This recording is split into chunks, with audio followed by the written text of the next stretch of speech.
Bienvenidos, bienvenidas, bienvenides. Hoy estamos, bueno, en un nuevo encuentro de Nexo. Hemos dispuesto distinto y recién me decía Belén, estamos muy cerquitas, muy cerquita. Y yo agradezco que estén cerca porque esta fue una semana muy dura para la ciudad de Santa Fe. Una semana muy dolorosa, muy horrible para las compañeras, para los compañeros, para quienes fuimos compañeros de Alejandra, para quienes tuvimos el privilegio de tener en nuestras vidas a Alejandra Ironisi, para quienes militamos junto a ella y para quienes aprendimos. Fue una semana muy dura. Entonces se agradece que estén, se agradece que estemos cerca.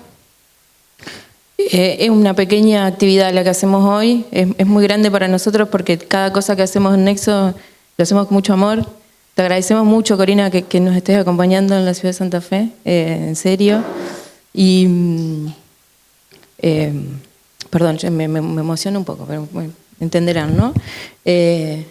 Decía esto, es una pequeña actividad, pero es una de las tantas actividades que armábamos, siempre desde el colectivo, desde el feminismo, desde esta militancia, que también tiene que ver con los cuidados, con estar con el otro, con estar presentes en cada territorio, y eso es parte de la agenda de nuestra militancia, es parte de nuestra agenda como trabajadores y trabajadoras del Estado, de las organizaciones de la sociedad civil que también realizan tareas de cuidado. Y entonces es un pequeñísimo homenaje, uno de los tantos que seguramente vamos a tener la posibilidad de hacer. Entonces el encuentro de hoy se lo vamos a dedicar a la memoria y a la lucha y a la vida de Alejandra Ironisi. Bueno, y estamos, decía entonces, hoy con una agenda que le contábamos a Corina más temprano como inaugural para Nexo, porque venimos haciendo actividades más pequeñas. En Nexo ustedes saben que es un centro de estudios que hemos inaugurado hace 3 meses. La pretensión de Nexo es poder aunar voluntades, personas, experiencias en diferentes ámbitos de la agenda. A nosotros nos interesa sobre todo la escala de la ciudad, poder pensar la ciudad, hacia dónde va esta ciudad, hacia dónde queremos que vaya, cuál es el proyecto urbanístico, cuál es el proyecto del cuidado, cuál es el proyecto de la movilidad, cuál es el proyecto del hábitat, del medio ambiente en nuestra ciudad. Pero entendemos que también esa agenda tiene que ver con una escala provincial y nacional, y entonces no es privativa el pensamiento alrededor solo del ámbito de la ciudad. En ese sentido, la agenda de los cuidados es un tema que se ha puesto muy recientemente sobre el tapete. Lo hemos traído a las feministas, ¿no? Lo demostró la pandemia. En la pandemia se visibilizó la tarea de cuidado que hacemos las mujeres, que hacen las compañeras que están en los territorios, en las organizaciones, ante cierta retirada de algunos niveles del Estado por la pandemia, porque había que cuidar, había que aislarse y bueno, toda la cuestión sanitaria. Se vio cómo en los barrios las compañeras mujeres sostuvieron la comida, sostuvieron la salud, sostuvieron los lazos, sostuvieron los vínculos pedagógicos con las escuelas. Bueno, la pandemia demostró realmente que cuando hablamos, ¿de qué hablamos cuando hablamos de cuidado? Y entonces, digamos, como para abrir un poco la conversación con Corina, una de las cosas que nos interesaba charlar con vos es, bueno, hay un contexto que implica, hemos ganado, ¿no? Hemos ganado porque el tema del cuidado está en la agenda nacional, hay una ley, hay un proyecto de ley nacional, hay un proyecto de ley provincial con media sanción. Desde el municipio nosotros venimos haciendo algunos aportes también como más ligada a los servicios. Bueno, hay ciertas políticas y hay ciertas líneas políticas que se están empezando a generar alrededor de los cuidados. Y sobre todo hemos entendido que es un tema importante en la agenda pública.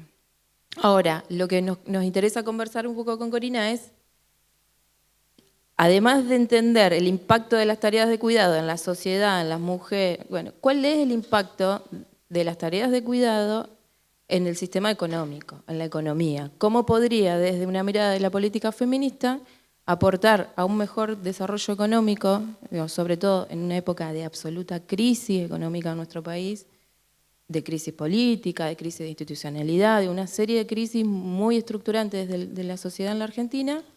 Bueno, ¿cuál sería el aporte que desde la política, desde la economía feminista, a través de repensar y visibilizar las tareas de cuidado, se puede hacer concretamente al sistema productivo, al sistema económico?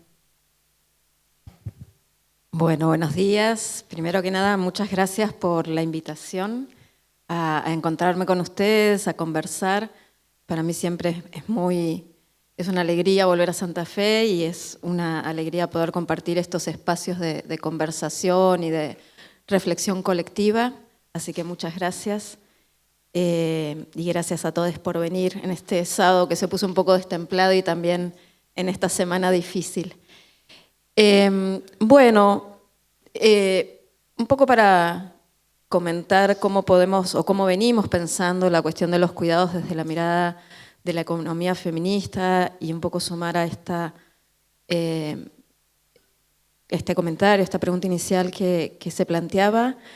Diría 2 o 3 cosas como para arrancar la conversación. La primera es que desde la mirada de la economía feminista sostenemos esta visión amplia de los cuidados, ¿no? Pensar a los cuidados en términos de una necesidad, un derecho de todas las personas. Los seres humanos somos vulnerables, todas las personas necesitamos cuidados con diferentes características y diferentes intensidades a lo largo de nuestra vida, y todas las personas también brindamos cuidados de diferente magnitud, de distintas características. Algunas personas brindan mucho más cuidado que otras y esto es parte también de lo que los feminismos vienen mostrando. E incluso la invitación es a pensar a los cuidados en un sentido lo suficientemente amplio como para pensar los cuidados de la vida humana y no humana, ¿no? Esta dimensión del ambiente que vos también traías es parte de pensar a los cuidados, sobre todo cuando lo pensamos bien desde el punto de vista del territorio. Y enfocarnos en la dimensión económica de los cuidados nos permite advertir por lo menos 3 cosas. La primera es esto que también desde los feminismos venimos diciendo hace tiempo, que es visibilizar lo que podemos llamar el rol económico sistémico de los cuidados. Esta idea de que los tiempos, los trabajos de cuidados no solamente sirven a la reproducción cotidiana de la vida, sino que sirven a la reproducción y al sostenimiento del sistema económico y social. Esta consigna que hemos construido y levantamos en los paros internacionales de mujeres, ¿no? Las mujeres movemos el mundo, hoy lo paramos, es una síntesis de esta idea, de la idea de que si no existiese todo este trabajo de cuidado, que es mucho, que se hace al interior de los hogares, pero también se hace desde el Estado, desde las comunidades, incluso en el propio mercado. Si no existiese todo este trabajo de cuidados que se resuelve todavía principalmente en el ámbito doméstico de los hogares y a través del trabajo doméstico y de cuidado no remunerado, si no existiese este trabajo, el sistema, como funciona, no podría funcionar. La idea de los cuidados sosteniendo el sistema me parece que es potente, ¿no? Está en la base del sistema y si corremos a los cuidados el sistema se derrumba. Entonces el rol económico sistémico de los cuidados lo podemos pensar en términos de, primero, los cuidados son claves para reproducir a la fuerza de trabajo, un elemento central a la lógica del funcionamiento del sistema capitalista. Pero también los cuidados son claves para garantizar el bienestar efectivo de las personas, ¿no? Yo siempre ilustro esto con el mismo ejemplo, que es pensar en una necesidad de cuidado básica que tenemos los seres humanos, que es la alimentación. Para estar alimentadas, alimentados, no nos es suficiente adquirir bienes alimenticios. Esos bienes alimenticios, esos alimentos, bueno, el adquirirlos ya requiere trabajo. Esos alimentos se tienen que limpiar, se cocinan, se sirven en una mesa, esa mesa tiene lugar en un hábitat, ese hábitat requiere ciertas condiciones para ese proceso social de la alimentación y todas estas cosas que yo voy mencionando refieren básicamente al trabajo doméstico y de cuidado no remunerado. Todas esas mediaciones que hacen falta entre adquirir bienes alimenticios y estar en los términos en que socialmente entendemos estar alimentadas y alimentados, requiere de esta mediación del trabajo doméstico y de cuidado no remunerado. Entonces, este trabajo es esencial para garantizar el bienestar efectivo de las personas. Entonces, cuando hablamos del rol económico sistémico del trabajo de cuidados, nos referimos a esta doble dimensión, a la de producir y reproducir la fuerza de trabajo esencial para el funcionamiento del sistema económico, pero también garantizar el bienestar efectivo de las personas. Y también podemos pensar a los cuidados en su dimensión económica, pensando en cómo la manera en que se resuelve socialmente las necesidades de cuidado de la población representa un nudo básico de reproducción de desigualdad. Para esto, desde la mirada de la economía feminista, usamos esta idea de organización social del cuidado, y lo que decimos es: la organización social del cuidado en su forma actual es injusta y es vector de reproducción de desigualdad. Es injusta porque las responsabilidades, los tiempos, los trabajos de cuidado están distribuidos de manera muy desigual entre hogares, Estado, mercado y comunidad, entre los actores que conforman esta organización social del cuidado, pero también entre varones y mujeres o identidades de género. La información que tenemos de uso del tiempo es muy contundente a la hora de dar cuenta de la división sexual del trabajo de cuidados. En Argentina, las mujeres en promedio destinamos el doble de tiempo al trabajo doméstico y de cuidado no remunerados. El módulo de trabajo no remunerados, que es por ahora la información que tenemos disponible, nos muestra que la jornada diaria promedio de trabajo de cuidado de las mujeres es de 6 horas y media contra 3 horas y media del promedio diario de los varones. Pero también cuando desagregamos esta información por nivel socioeconómico de las personas, de los hogares, lo que vemos es que esta afirmación que hacemos, las mujeres destinamos mucho más tiempo que los varones al trabajo no remunerado, es cierta, pero también la tenemos que matizar, porque si miramos, por ejemplo, la distribución por quintil de ingreso, primer quintil, población más pobre, quinto quintil, población de mayores ingresos, y vemos el tiempo que las mujeres que vivimos en estos distintos quintiles dedicamos al cuidado, lo que esta fuente de información nos dice es que las mujeres que vivimos en el quinto quintil destinamos 4 horas diarias al trabajo de cuidados, pero las mujeres que viven en el primer quintil, las mujeres que viven en los hogares de menores ingresos, destinan más de 8 horas diarias al cuidado. O sea, la brecha entre mujeres es casi tan grande como la brecha entre varones y mujeres. Y me parece que este dato muy sencillo y muy sintético es muy contundente para dar cuenta de cómo la organización social del cuidado injusta es a su vez un vector de reproducción de la desigualdad. Y esto es una dimensión económica fundamental de los cuidados, y es una de las razones por las cuales desde la mirada feminista decimos este tema de los cuidados, la agenda de los cuidados, debe ser un tema prioritario no solamente de la agenda de las mujeres, de la agenda feminista, sino de cualquier agenda por la justicia social, ¿no? Es un nudo básico. Si aspiramos a vivir en ciudades más justas, como era un poco la convocatoria de hoy, necesitamos abordar la cuestión de los cuidados.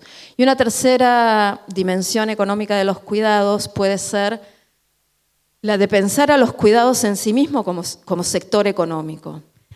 Parte de lo que venimos sosteniendo desde las miradas feministas es, bueno, este rol económico sistémico nos puede llevar a argumentar que los trabajos de cuidado tienen valor económico en sí mismo, porque contribuyen a generar valor económico.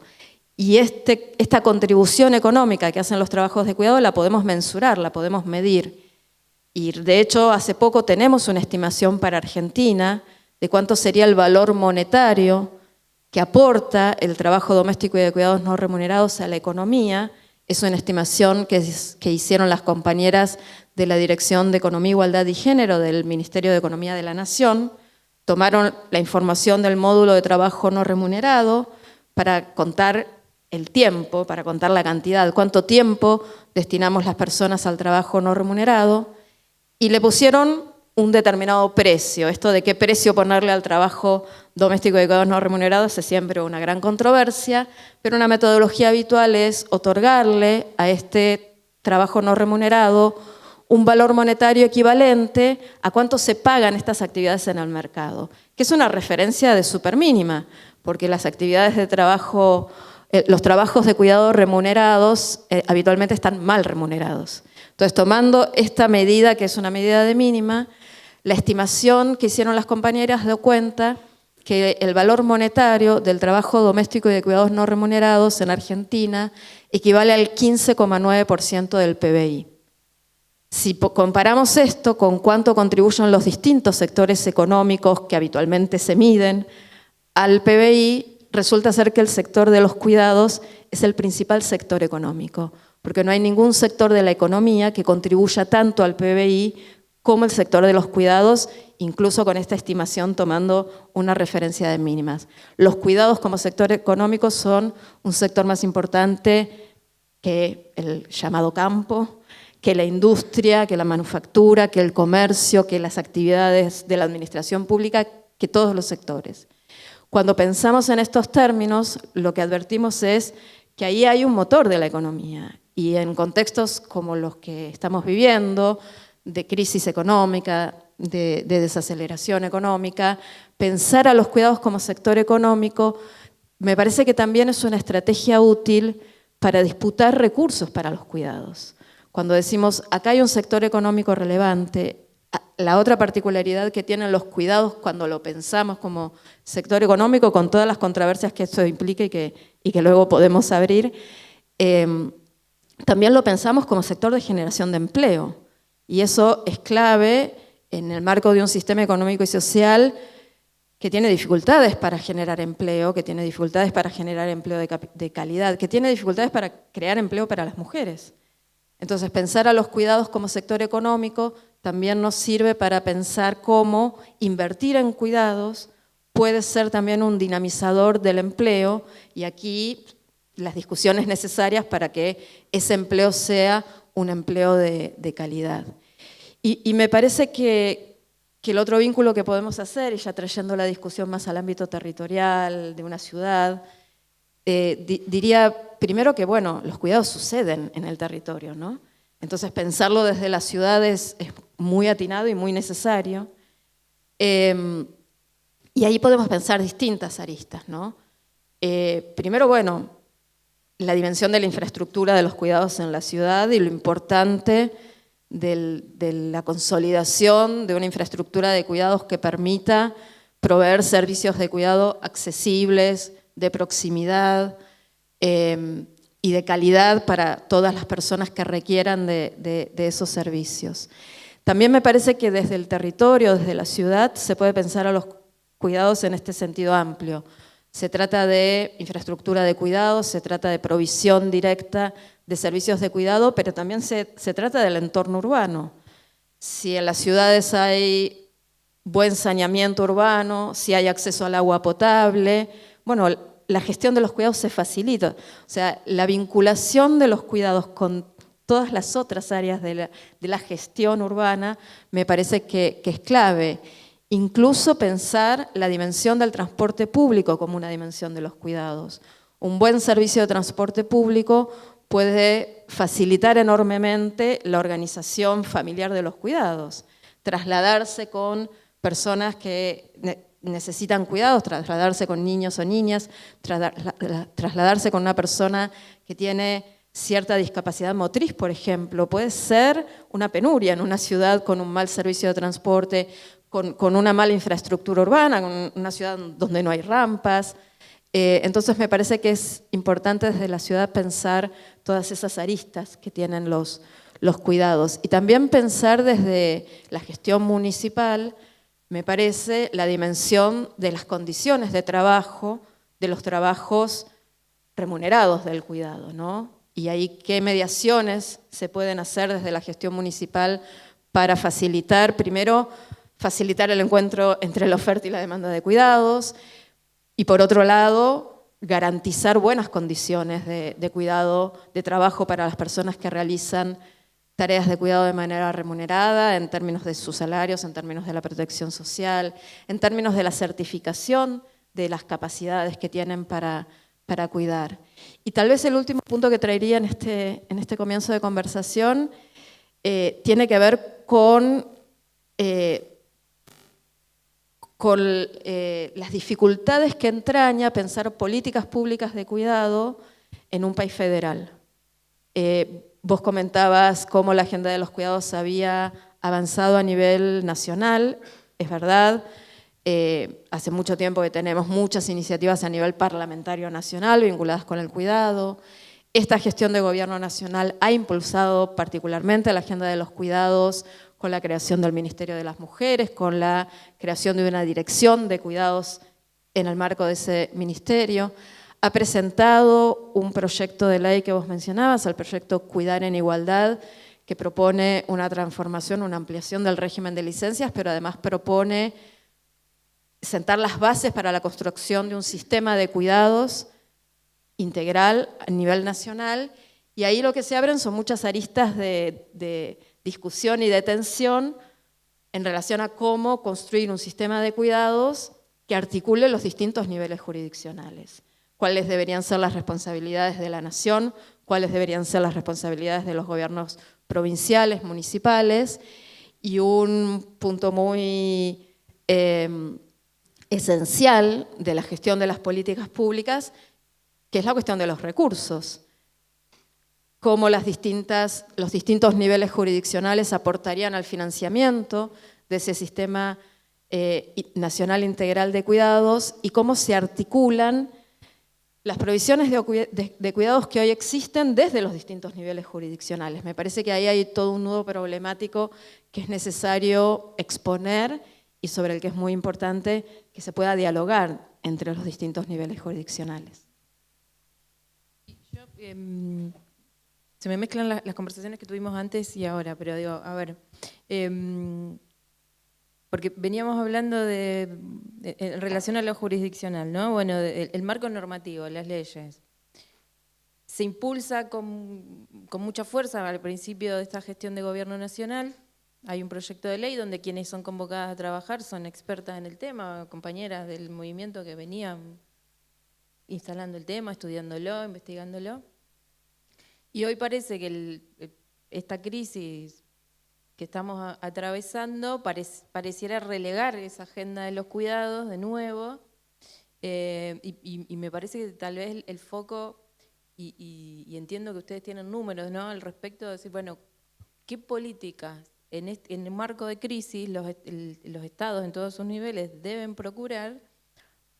Digo, a ver, un ejemplo, las moratorias jubilatorias. Pero bueno, ¿cuánta gente se pudo jubilar? ¿Cuántas mujeres se han podido jubilar que no habían accedido al trabajo formal? Un alto porcentaje de esas mujeres o se dedicaban al trabajo de cuidados de personas mayores o al trabajo doméstico, no sé qué, y lograron jubilarse. Y eso fue un aporte económico tremendo, digamos. Siempre que las personas tienen dinero, bueno, después podríamos discutir el consumismo, porque cuando tenemos dinero lo tenemos que gastar y comprar cosas, ¿no? Eso estaría bueno en algún momento. Parece una utopía poder discutir eso en nuestro país, como parece una utopía poder discutir por qué no podemos generar un sistema económico que no haga pelota al medio ambiente, ¿no? Pero bueno, en esta cuestión más coyuntural, digo, bueno, ¿qué números aportan desde la política desde la economía feminista en este sentido? ¿Y qué medidas ustedes entienden sobre qué cosa deberíamos poner el foco sin pretender la gran discusión de la agenda de los cuidados? Hoy conversábamos también, vemos difícil que la ley siquiera llegue a discutirse, y vemos más difícil que con el nivel de propuesta muy ligada a la licencia, a las licencias para que los varones se hagan cargo de cuidar. Bueno, parece muy complejo llevar la discusión hasta allá. Entonces digo, hoy, en este marco, ¿qué aporte podemos hacer desde los cuidados para poder sobrellevar un poco mejor esta crisis? Y lo otro, no sé por qué lo estoy relacionando, pero si no me lo separás, es salidos de la pandemia, las trabajadoras comunitarias del cuidado reclamaban salario, reconocimiento económico a las trabajadoras comunitarias del cuidado. La discusión hoy de esas organizaciones es salario básico universal. Lo más allá de la posibilidad, imposibilidad de la discusión. Esa demanda, ¿se corrió? ¿Es solo una cuestión de nombres o los varones de los sectores populares nos volvieron a ganar la discusión a las mujeres de los sectores populares. Porque venía muy fuerte lo de las trabajadoras del cuidado y yo creo que había mayor cercanía con ese esquema, por lo menos por lo que nosotros vemos, sobre todo con la creación del Ministerio de las Mujeres, la dirección, la convocatoria a la comisión y a poder presentar el proyecto. Bueno, no sé si vos sentís que se ha corrido un poco. Y en todo caso, bueno, ¿cómo se podría pensar ese reconocimiento a las trabajadoras del cuidado? Y yo, esto es recontrapersonal, pero ninguna de esas ideas, de esos proyectos, de esas políticas, se pueden pensar sin los gobiernos locales. Y lo cierto es que los gobiernos locales, y me atraviesa mi experiencia, ¿no? Perdón, pero tenemos mucho para decir. Entonces, es un poco también contradictorio. Nosotros, como feministas y como agentes estatales y funcionarias estatales en la gestión política, decimos, che, está bien que haya mesas con las organizaciones desde la sociedad civil para pensar, porque son quienes cuidan, pero también los gobiernos locales son los que sostienen esos cuidados en la vida cotidiana. Es decir, la crisis económica que estamos viviendo nos golpea a quienes estamos en los gobiernos locales, en Santa Fe, en Rincón, en Arroyo Leyes o en cualquier comuna más pequeña de la provincia de Santa Fe. Y no hay una discusión institucional que siga en la misma mesa a los gobiernos locales para pensar estas cosas. Bueno, varias cosas, ¿no? La primera que diría es, bueno, la crisis parece haber corrido prioridades, haber retrasado agendas. Ahí me parece que se trata de una disputa política, ¿no? ¿Cuál es la orientación de política para navegar esta crisis y para sobreponerse a esta crisis? Poner la discusión de los cuidados en el marco del manejo de la crisis, podemos ir por el argumento económico, ¿no? Los cuidados como dinamizador de la economía.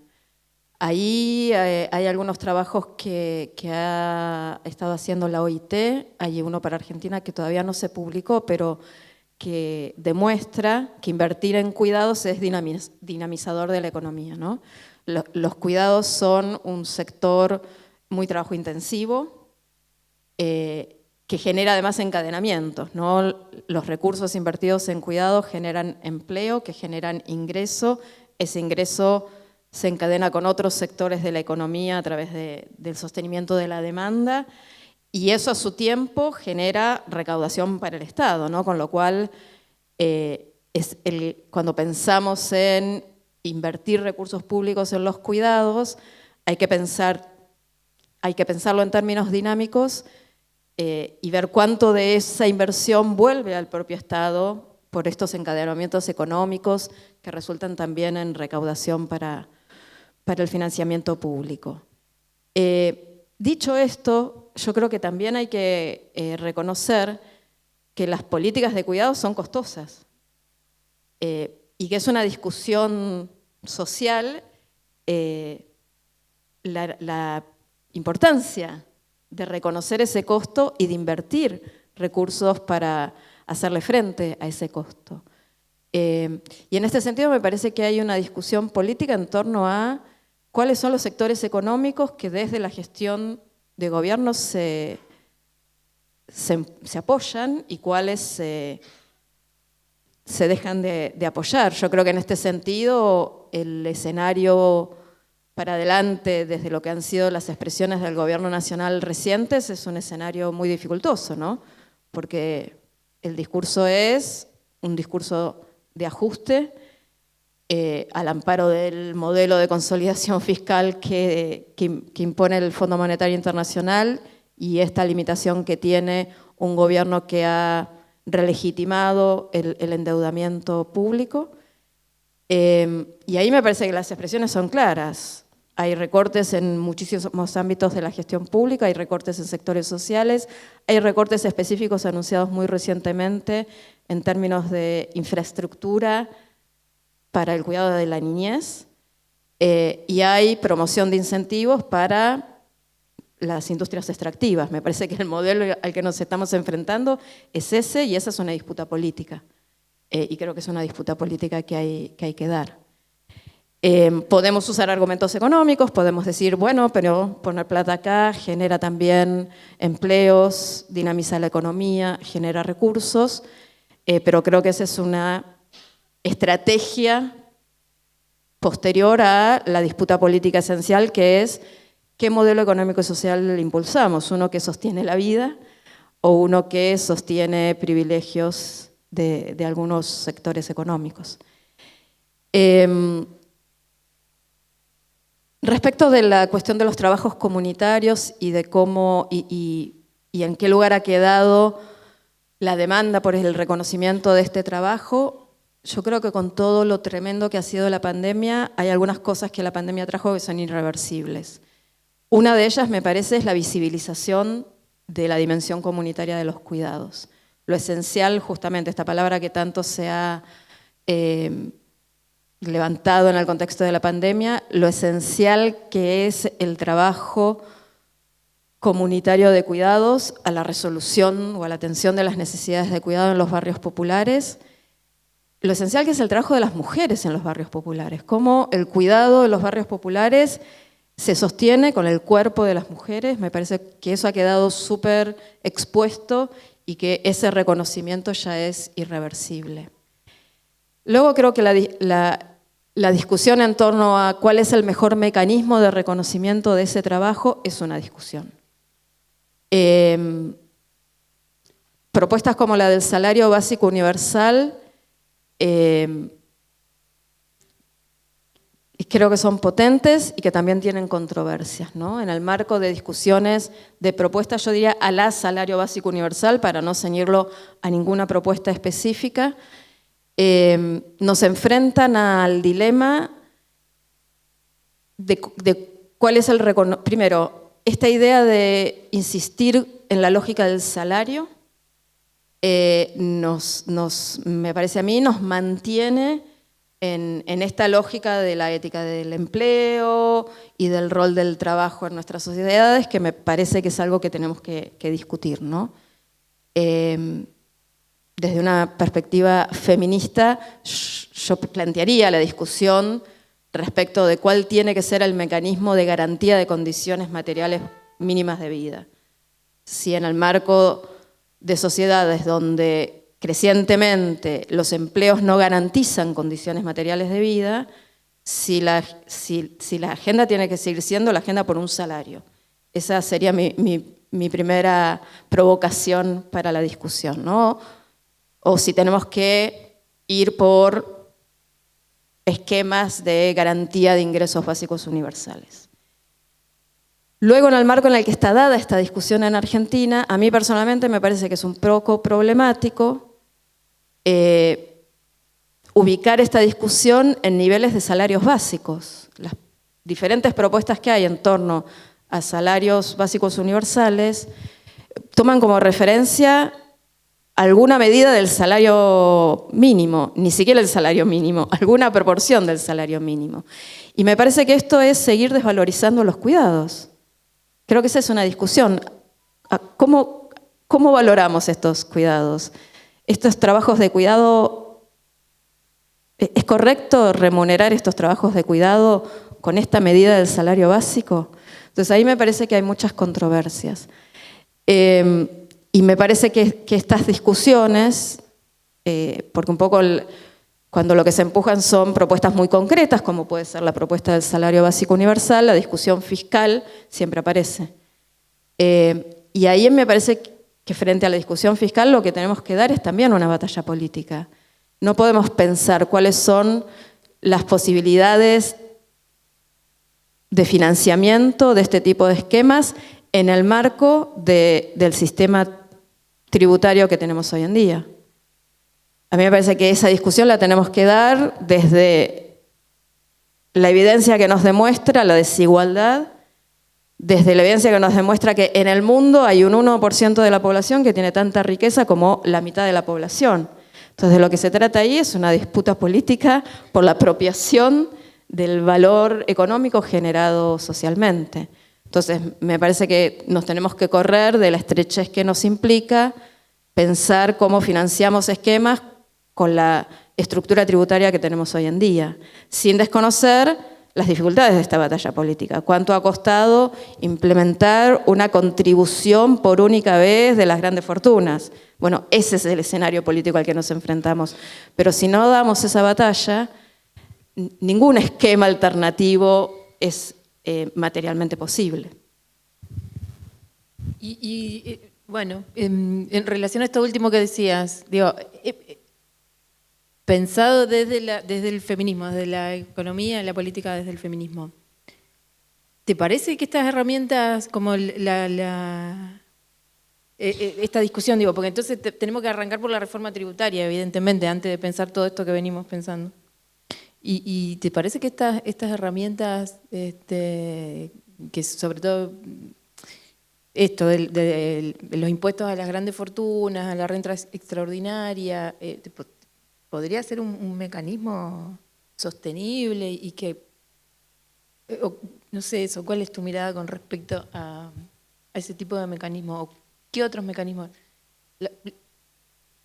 Yéndonos bien a la agenda de los cuidados, lo de las licencias nosotros compartimos, ¿no? Que hay que darle licencia a los varones para que se hagan cargo de los hijos de la casa, ¿no? De criar, de la tarea de cuidado.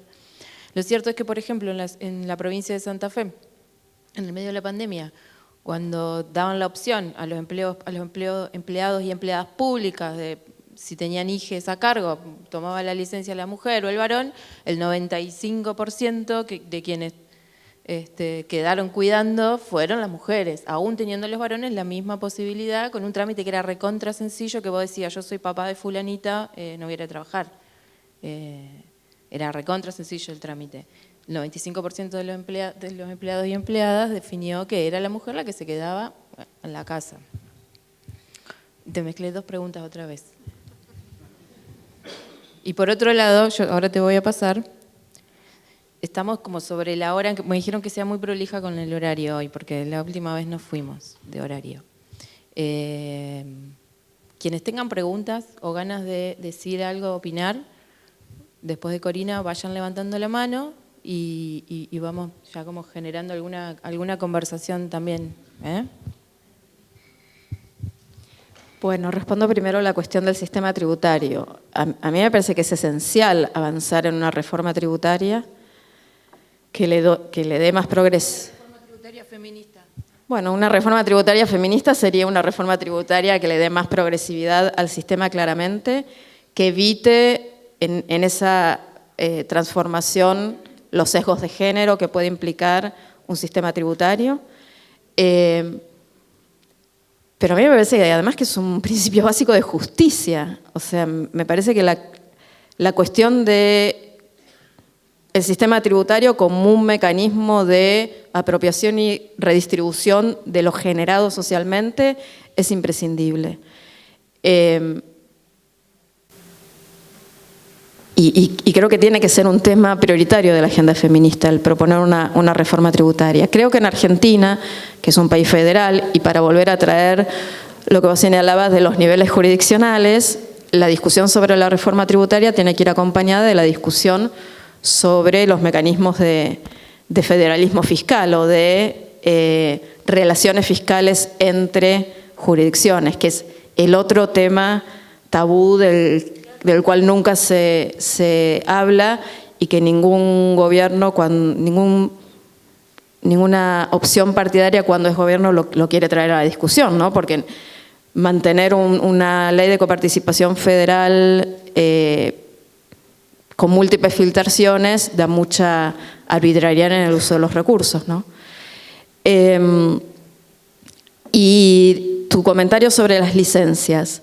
Cuando pensamos en la agenda de los cuidados en general y cuando pensamos mecanismos de licencia en particular y pensamos, bueno, ¿qué ejemplos existen en el mundo? Los países escandinavos son siempre el ejemplo de el paraíso en términos de políticas de cuidado y de esquemas de licencias. Los países escandinavos tardaron no sé cuántos años en lograr mejoras en sus indicadores de brechas de género, y en el tema de las licencias Eso lo lograron cuando incluyeron algún elemento coercitivo en las licencias. Existen licencias parentales, es decir, licencias vinculadas no con el nacimiento, sino con la crianza de hijes, disponibles para madres, disponibles para padres, pero por lo menos una porción de esas licencias obligatoriamente se las tiene que tomar el padre, si no el hogar pierde la licencia. Es un mecanismo de coerción que yo creo que es imprescindible para una transformación de la división sexual del trabajo. El proyecto nacional contempla eso. El proyecto Cuidar en Igualdad, uno de sus componentes es la ampliación del sistema de licencias. Yo creo que es bueno el componente ese. Lo plantean como licencias igualitarias, no llegan a ser estrictamente igualitarias, pero avanzan mucho en ese sentido y plantea esto mismo. Plantea que una parte de las licencias vinculadas con el cuidado de hijos e hijas tiene que ser tomado por la persona no gestante. También tiene eso. El proyecto habla ya, me parece, en términos bastante progresistas, en términos de personas gestantes y no gestantes, y obliga a que se haga uso de esas licencias por parte de las personas no gestantes. Esto es imprescindible por dos motivos. Una, para que esa redistribución de los cuidados efectivamente ocurra en el marco de las uniones de convivencia, pero además en términos de la discriminación que implica el uso de las licencias en el mercado laboral. Para que las licencias no sean discriminatorias para las personas gestantes, tienen que ser de la misma duración e igualmente obligatorias que las licencias de las personas no gestantes, para que ambas estén fuera del mercado laboral al mismo tiempo. Si no, no hay manera de evitar la discriminación. Entonces, me parece que hay que avanzar en ese sentido, con mecanismos de cierta obligatoriedad en el uso de las licencias. Luego, la transformación cultural requiere de más cosas, ¿no? Porque se puede hacer uso de la licencia y no destinar ese tiempo a cuidar. Bueno, ahí hacen falta todavía más mecanismos. Un par de comentarios más, ligado a esto de lo cultural. Hay en el territorio de Ciudad de Santa Fe, por ejemplo, desde el municipio tenemos algunos espacios de cuidado. Algunos en su formato jardín municipal que atiende a niñas de 45 días a 3 años, y otros espacios que después contaremos, pero bueno, que también ofrecen cierto servicio de cuidado, digamos. Es una política todavía en desarrollo, pero vamos hacia ofrecer varias horas de cuidado. Lo que vamos viendo en cada uno de esos barrios es que no se utiliza el 100% del servicio. Entonces hay una demanda de servicios que en este caso te lo brindaría el Estado municipal gratuitamente, y hay una barrera del orden de lo cultural. ¿Por qué? Porque las mujeres jóvenes, sobre todo, lo que dicen es: si yo no trabajo, ¿por qué voy a dejar al chico en el jardín o en la estación o en el lugar de cuidado que me ofrecen? Lo cuido yo. La familia, el entorno apuesta a eso. Y por otro lado, lo que nos venimos encontrando también es toda esta jóvenes, adolescentes y jóvenes que han dejado la escuela secundaria, sobre todo después de la pandemia, entre el 2020 y el 2022, más los famosos ninis de antes, de cuando nosotros éramos jóvenes, militábamos cosas de juventud y pensábamos, ¿no? Lo que estamos encontrando en el territorio es que esos jóvenes que trabajan, sobre todo las mujeres, están cuidando hermanitos, están cuidando abuelos, están cuidando a la vecina, y no pueden acceder ni a la educación, o son madres jóvenes y entonces, como fueron madres jóvenes, tienen que cuidar a los pibes y entienden que no es un servicio de cuidado para ganar tiempo, para ganar tiempo, ¿no? Para ellas. Entonces también ahí la otra acotación que te pediría, comentario breve, y en serio vamos a las preguntas, es lo que están pensando en relación a la medición del déficit del cuidado.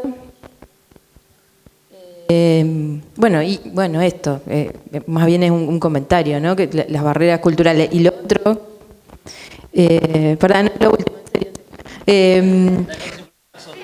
¿Cómo traducimos en la agenda del movimiento feminista esto que venís diciendo? Bueno, el movimiento tiene que pedir esto. ¿Cómo? Porque luego las consignas que llevamos a las marchas es fuera el FMI, como, qué sé yo,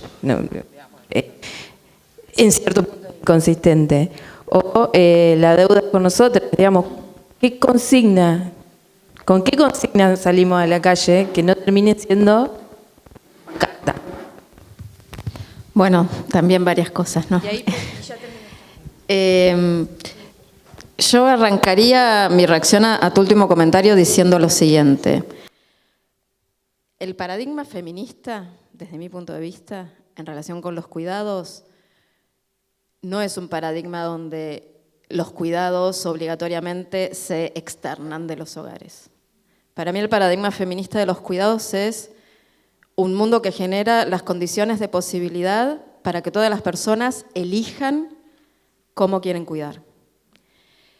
Y desde la política pública lo que habría es que garantizar eso, ¿no? Si pensamos en términos del derecho al cuidado, que es una figura que también se viene impulsando, el derecho al cuidado refiere al derecho a recibir los cuidados que necesitamos, el derecho a brindar los cuidados que queremos brindar y el derecho a elegir los arreglos de cuidado en los que queremos vivir. Entonces, me parece que las políticas públicas de cuidado lo que deberían es garantizar esa posibilidad de elección y que sea tan válido elegir externar el cuidado y usar el tiempo en otras actividades, trabajo remunerado, generación de ingresos, formación u ocio,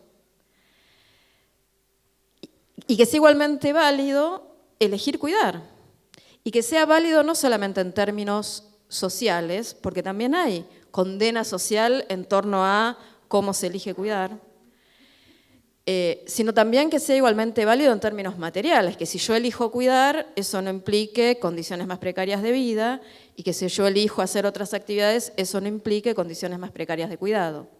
Entonces, a mí me parece que el paradigma en que tenemos que pensar es ese. También creo que en términos de gestión de las políticas públicas de cuidado, es siempre muy importante mantener claridad en cuáles son las demandas específicas de cuidado, ¿no? Porque también me parece que en términos de políticas públicas muchas veces hay una especie de colonización, ¿no? Bueno, esto es como tiene que ser el cuidado. Y bueno, las poblaciones pueden demandar cosas diversas y pueden tener deseos diferentes en torno a los cuidados. Entonces, diría eso. Y en términos de la consigna feminista, a mí me parece que fuera el Fondo Monetario Internacional es una consigna muy concreta. Decir fuera el Fondo Monetario Internacional es no me recorten el presupuesto para los jardines, tal como lo anunció el ministro de Economía ahora. Más allá de lo que nos pueda resonar.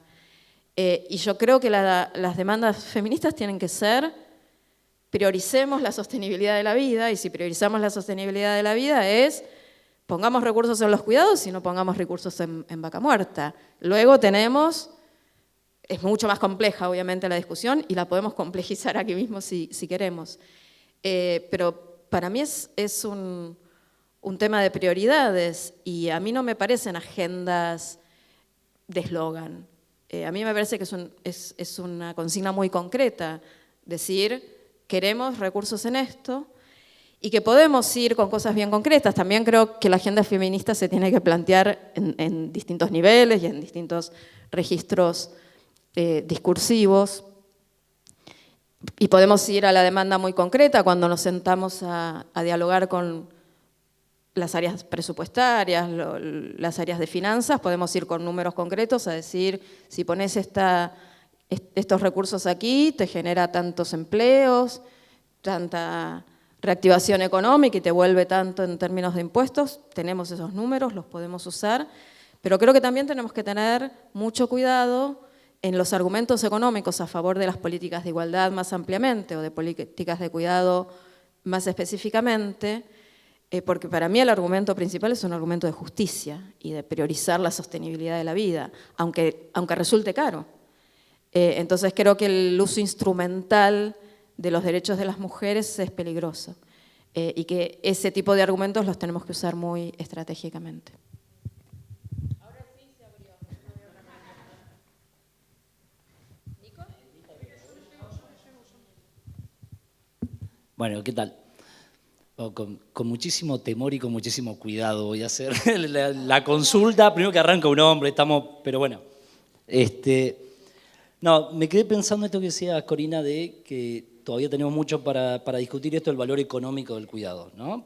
Y la verdad que cuando lo empezamos a ver, o cuando uno empieza a verlo del lado económico, se hace cada vez más difícil tener en cuenta esto con lo que terminabas, que tiene que ver con la vida, con el valor de la vida, con el valor del cuidado, y empezamos a tratar de ponerle valor a cosas que difícilmente la tengan, digamos, o que al menos desde el progresismo nos negamos a hacerlo, ¿sí?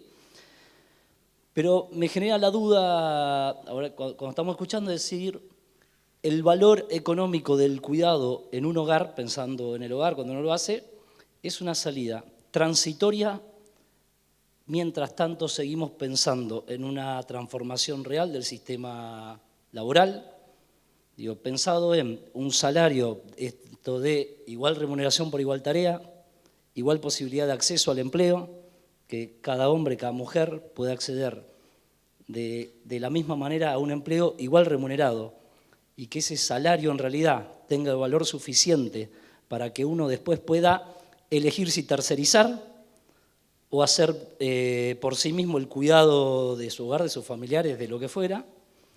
Eso me lleva a pensar, decir, bueno, quizás lo del cuidado, el valor económico del cuidado, o poder ponerlo de esta manera, es una cuestión transitoria en tanto y en cuanto la lucha final y principal sigue siendo igual remuneración por igual tarea, igual acceso a fuentes de trabajo.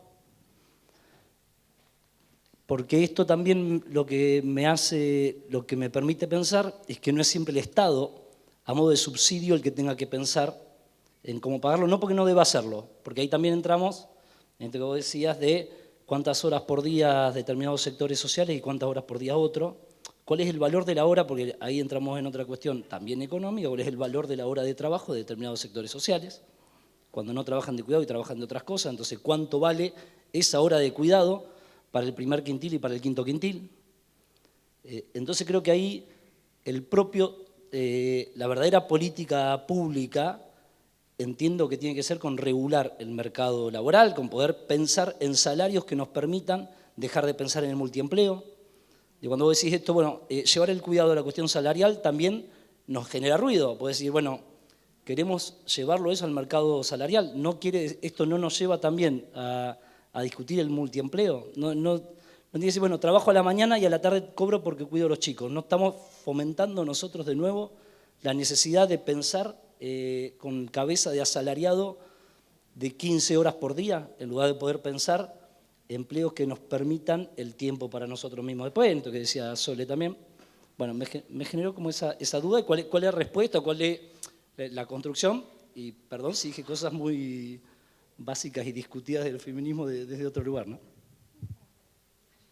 Hola, buen día. Bueno, no puedo con mi genio. El tema de la educación, también un tema amplísimo. Tiro así un par de títulos y después me ayudan a salir del enredo. Estaba pensando si siguen siendo la educación un sector de cuidado, pensando en las instituciones educativas. Eso me llevó a otra pregunta. ¿Dónde y cómo están dispuestos los recursos para el cuidado? Porque el cuidado no es novedad, sino lo que estamos haciendo es una discusión sobre qué significa y hacia dónde va.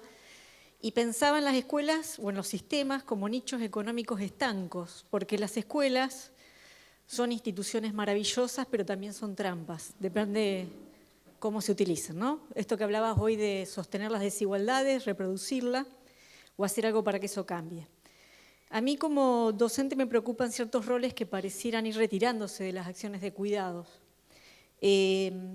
Yo tengo un concepto ideal de las instituciones como un lugar maravilloso donde tienen que pasar y pasan todos los días cosas a favor del cuidado, de la justicia, pero a la vez también veo esta gran contradicción de que yo veo que en este territorio, las escuelas son territorio, hay tensiones constantes sobre las condiciones de trabajo de quienes realizan las tareas remuneradas de cuidado y las formas que tenemos de luchar es en contra del cuidado. El sentido de estas instituciones, yo trabajo en escuela secundaria, también los que nos llamamos profesores y estamos en los niveles superiores, tenemos cierto así como tensión en pensarnos en tareas de cuidado. Eso parece que es de la primaria y el nivel inicial. Entonces, bien, me gustaría pensar en esto que vos dijiste también, los cuidados suceden en el territorio, y bueno, es cómo los estamos habitando, porque yo no estoy obligada a ser docente, pero parece hasta hablar de cierto desprestigio de nuestra formación, dedicarnos al cuidado de otros y de otras, y guay cuando nos animamos a decir de otros. Entonces, me gustaría mucho pensar en los recursos presentes en los territorios. Las escuelas están en todos lados, pero mal habitados, mal dirigidos, habitados y dirigidos con intencionalidades que son contradictorias.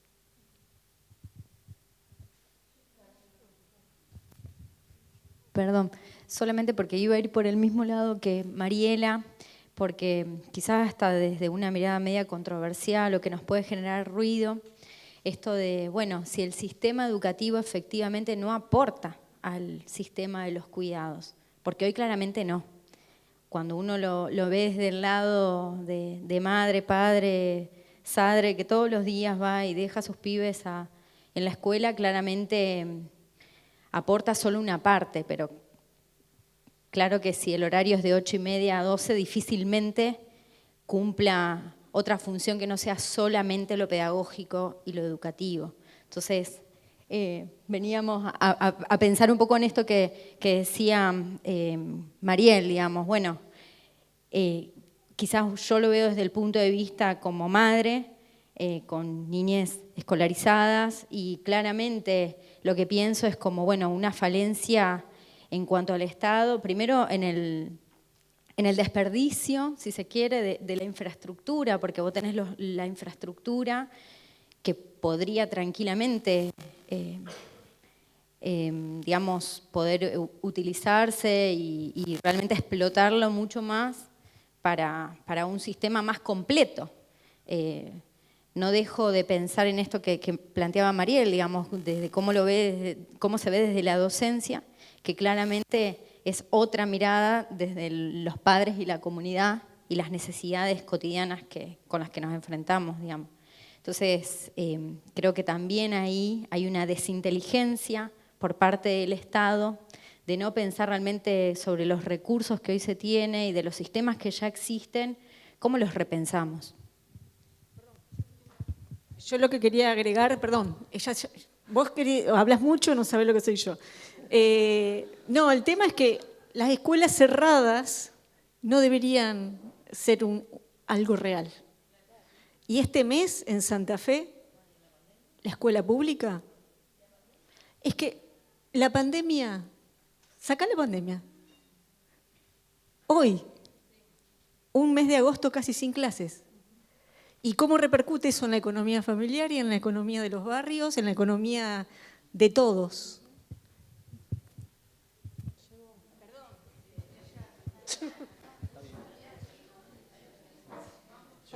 Estaba yo primero. Ya estaba yo. Buen día. No entendí cuando dijo lo del 15% del Producto Bruto Interno y apoyo la mayoría de las cosas que dijo Nicolás. Y si no es el Estado, ¿quién le pagaría para que integren en el 15% del Producto Bruto Interno? Hola. Transmitir quizá una preocupación de lo que vemos en el laburo en territorio, digamos. ¿Qué sucede, y si se puede pensar desde una dimensión económica, con los que no son cuidados directamente? Digo, hablamos de los cuidadores, de los que reciben el cuidado, pero aquellos que no lo reciben, digo, niños de los barrios, adolescentes, adultos mayores, bueno, nada, eso.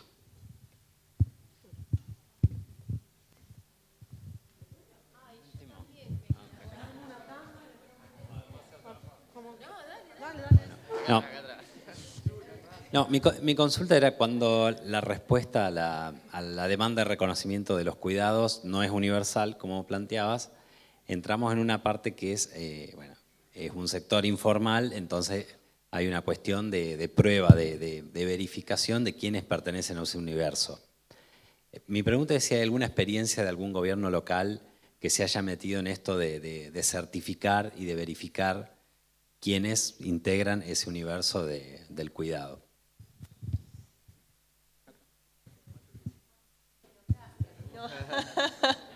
Hola, buen día. Yo así medio, capaz que hago un recorte y no se entiende, pero me quedé con dos cosas que dijo Sole. Uno, se nombró en la charla dos batallas políticas, digamos, de en qué momento político se discute cuidado, que quedó relegado, y después las batallas que viene teniendo el feminismo y cómo por ahí son captadas, digamos, y desde puede ser en algún momento desviadas. Y no hablamos de o por ahí, de batallas culturales, que me parece que desde los gobiernos locales y la proximidad que nos da el hablar en el uno a uno, el discutir en el cuerpo a cuerpo, en pequeños grupos, en pequeños espacios, nos da como una chance o una oportunidad para instalar determinadas cosas. Y eso lo agarro con un dato que tiró Soledad, esto de las licencias, que haciendo un trámite mínimo de licencia en la administración pública provincial, igualmente fueron en un 95% casi las mujeres de la administración las que han sacado y sostenido esas licencias. Y ahí en esto de poder discutir o poder trabajar o poner en eje desde lo local, digamos, la discusión de los roles y las nuevas masculinidades y qué representación de eso, digamos, porque por más que le pongamos licencias, si los hombres no quieren cuidar a sus hijos, no se quieren ocupar de la casa, no, digamos, no es eso del ejercicio o poder acceder con una reglamentación, una ley a algo, sino después el ejercicio activo del cuidado, por lo menos dentro del hogar, empezar por ahí. Entonces era eso.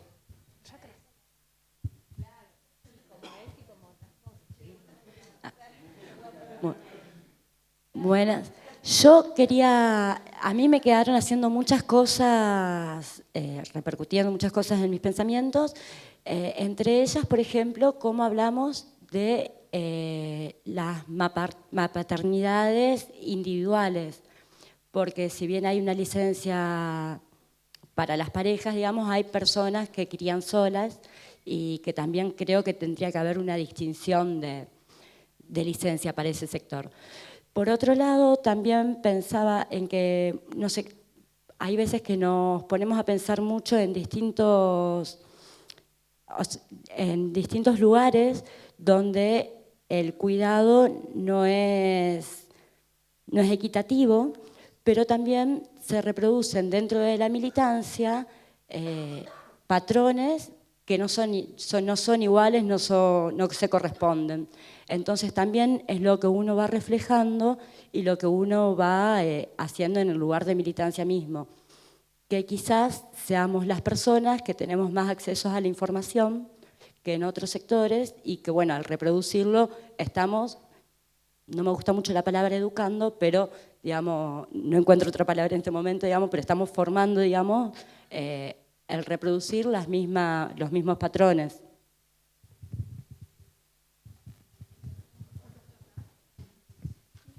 Después la próxima, Sebi. ¿Querés hacer alguna devolución? Soy una señora grande y me olvido de las cosas.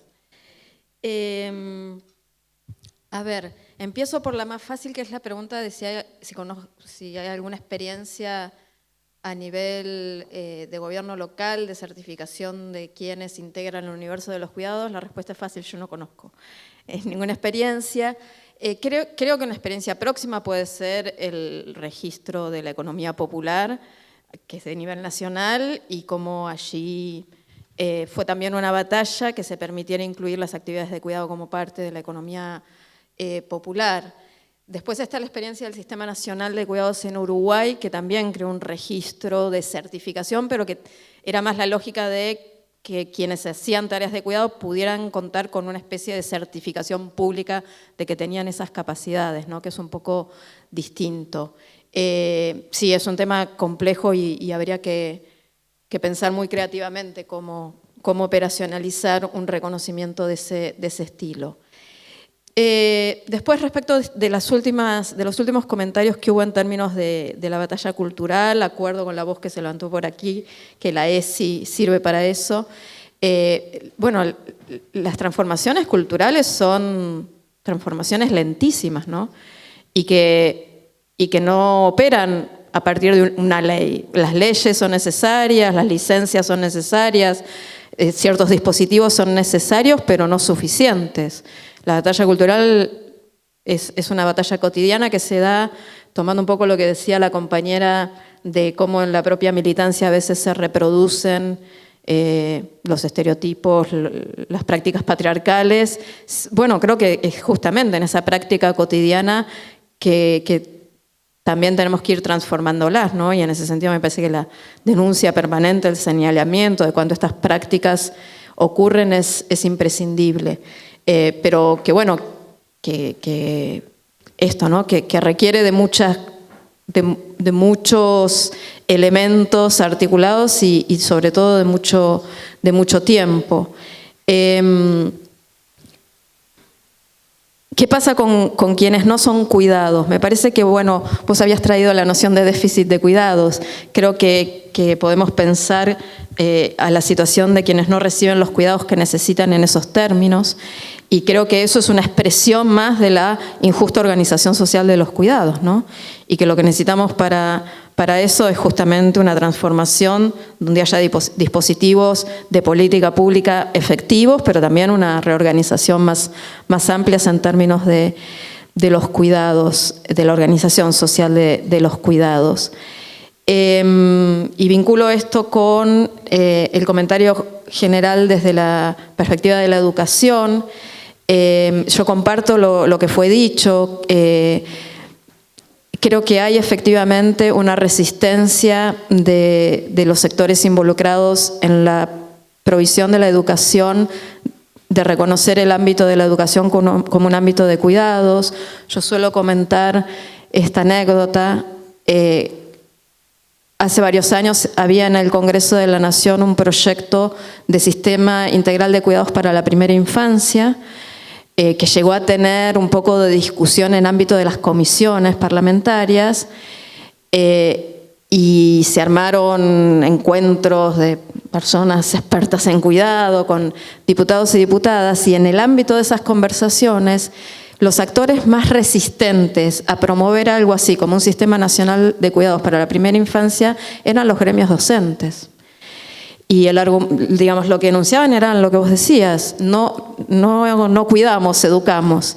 Y a mí me parece que ahí puede haber distintas cosas, pero que una de las cosas que hay es la desvalorización social sobre los cuidados, y que es parte de la batalla cultural, que tiene que ver con bueno, o sea, si la pandemia no nos sirve para mostrar la esencialidad de los cuidados y lo bueno que son los cuidados y lo bueno que sería que todos podamos cuidar, todas y todos podamos cuidar y todos podamos recibir los cuidados que necesitamos, bueno, es difícil, ¿no? Pero yo creo que pasa por ahí, en parte. Luego creo que hay otras cosas que se meten en juego también. Pero me parece que es esencial abordar esa cuestión. Yo sí creo que las instituciones educativas son espacios de cuidado, que deben serlo, pero que también forma parte de una discusión más amplia, que es cómo redistribuimos socialmente las responsabilidades, los roles, los tiempos, los trabajos de cuidado. Y entonces esto me lleva a el primer comentario y lo que preguntaba el compañero por atrás, que no había entendido lo del 15% del PBI. Esta cuestión de la valorización monetaria del trabajo de cuidados.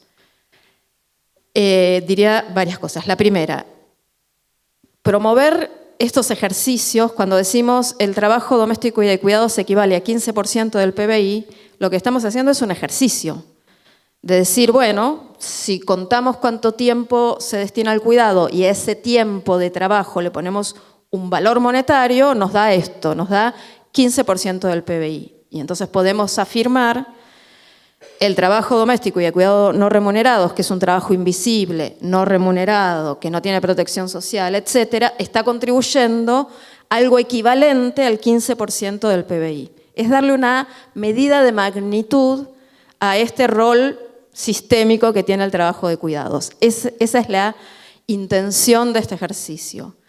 Y que es una estrategia que desde los feminismos se viene usando para visibilizar este trabajo, para dar cuenta de su relevancia, de su esencialidad, de su magnitud y para dar cuenta de su injusticia, porque es trabajo que las encuestas de uso del tiempo nos muestran claramente, hacemos las mujeres en mucha más proporción que los varones y eso nos lleva a otras múltiples desigualdades económicas. Entonces, lo primero que diría es esto, es una estrategia política de visibilización de este trabajo, que tiene enormes controversias y que podemos discutir. Luego, parte de este argumento, el trabajo doméstico y de cuidado no remunerado tiene valor económico, ha llevado a algunas demandas políticas también levantadas desde algunos sectores del feminismo y criticadas desde otros sectores de los feminismos, que es la de la remuneración concreta del trabajo doméstico y de cuidado no remunerado, que es un poco lo que vos traías. Que es una demanda añeja, la década del 70, las feministas italianas de los 70 y la demanda del salario del ama de casa, en esos términos se ponía. Bueno, el primer debate en los feminismos, ¿pedimos remuneración o no pedimos remuneración? En una punta, sí, este es un trabajo, tiene valor, no tenemos que hacerlo gratis, que nos lo paguen. En la otra punta de la discusión, no nos lo paguen, porque si nos lo pagan no nos lo sacamos más de encima. O sea, lo vamos a seguir haciendo eternamente. Esas son, de una manera un poco estereotipadas, las dos posiciones en el debate feminista. Y me parece que un poco es, poniéndolo en términos más conceptuales, el debate entre reconocimiento y distribución o redistribución, ¿no? A mí me parece que la consigna por la remuneración del trabajo no remunerado es una consigna política, es una consigna de reconocimiento de este trabajo. Y también creo que el paradigma feminista transformador es el que reclama transformación de la organización del cuidado y redistribución de este trabajo. Para lo cual el mecanismo de remuneración tal vez no sea más un obstáculo que una posibilidad. Pero también diría que me parece que esta discusión hay que ponerla en un término más amplio. Vos decías, esto puede ser una demanda mientras tanto, hasta que podamos elegir y hasta que haya igual remuneración por trabajos de igual valor y hasta que todas las personas tengamos la misma posibilidad de acceder a empleos. Yo creo que la discusión hay que llevarla más allá. Yo creo que vivimos en un mundo donde no hace falta que quienes trabajan remuneradamente trabajen tanto, donde muchas de las actividades que hacemos de aquí a un futuro no tan lejano lo pueden hacer las máquinas y que lo que tenemos es que discutir la propia noción de trabajo, que tenemos que discutir el lugar que el empleo ocupa en la organización de las vidas. Para mí, tenemos que discutir la ética del trabajo, que es una ética súper funcional al capitalismo, que es un sistema de explotación. Entonces, para mí se trata de discutamos los trabajos, discutamos las valoraciones sociales de esos trabajos, discutamos los tiempos de trabajo. A mí me parece que es imposible discutir, redistribuyamos los tiempos de trabajo de cuidado si no discutimos los tiempos de trabajo para el mercado. Entonces, la discusión que estamos tratando de dar ahora tiene que ir de la mano de reducir la jornada legal de trabajo. Y vos traes esta discusión ahora y te tratan de, no sé, de anarquista. Pero para mí esa es la discusión. Para mí la discusión es, disputamos la noción de trabajo en el marco de las relaciones capitalistas de producción. No sé si es muy propia para la discusión municipal.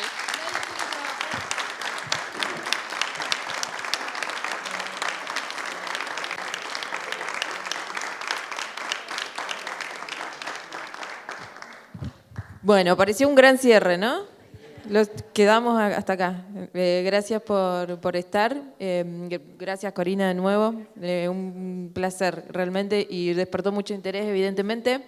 Quienes tengan ganas de seguir discutiendo sobre estas cuestiones, nos vemos en Nexos, búsquenos en redes, pídanos nuestros teléfonos personales y está abierta la invitación a pensar cosas juntes. Gracias.